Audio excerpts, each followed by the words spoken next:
स्वागत है आप लोगों का इस वीडियो में।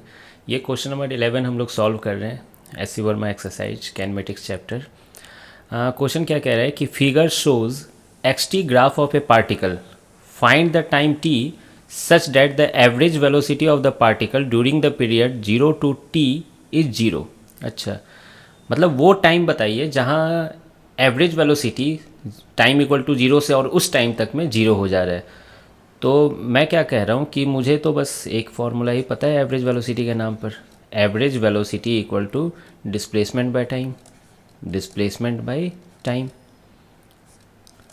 और बहुत हुआ तो डिस्प्लेसमेंट को मैं डेल्टा आर वेक्टर ये सब कुछ लिख पाता हूँ वेक्टर फॉर्म में, है ना, एवरेज वेलोसिटी को। यानी कि क्वेश्चन वाला कह रहा है कि मुझे एवरेज वेलोसिटी 0 चाहिए और उसने ग्राफ भी दे रखा है। तो एवरेज वेलोसिटी 0 मतलब डिस्प्लेसमेंट 0 होना चाहिए, है ना। एवरेज वेलोसिटी 0 इसका मतलब हो रहा है कि डिस्प्लेसमेंट 0 चाहिए। डिस्प्लेसमेंट 0 का मतलब डेल्टा आर 0 होना चाहिए। डेल्टा आर मतलब चेंज इन पोजीशन वेक्टर, है ना, या चेंज इन पोजीशन। सिंपल लो, एक्स टी ग्राफ है, डेल्टा एक्स भी ले सकते थे इसको। यानी final position equal to initial position. X के टर्म में लिखो तो आर की जगह आप एक्स लिख सकते हो। अच्छा, तो मतलब मुझे वो टाइम खोजना है जहाँ पर कि इनिशियल पोजीशन 20 मीटर है। आप ग्राफ में देख सकते हो टाइम इक्वल टू 0 पे वो 20 मीटर पर है। मतलब मुझे एक वो टाइम फिर से चाहिए, है ना, इस ग्राफ में जहाँ पर फिर से 20 मीटर हो। तो मैं क्या करूँगा, ऑब्वियसली एक parallel line to time axis में। वाह, अच्छा बन गया लाइन। ये सीधा एक लाइन बना दिया मैं, ठीक है। इसके कॉरस्पॉन्डिंग एक टाइम होगा, देखिए नीचे, इसके कॉरस्पॉन्डिंग एक टाइम, ये टेढ़ा हो रहा है, हाँ, ये टाइम होगा टी।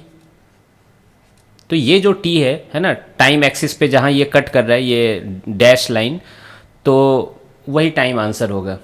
अब बताइए ये कहाँ कट रहा है, कट कर रहा है, ये किसी को नहीं पता, नो वन नोज़, है ना।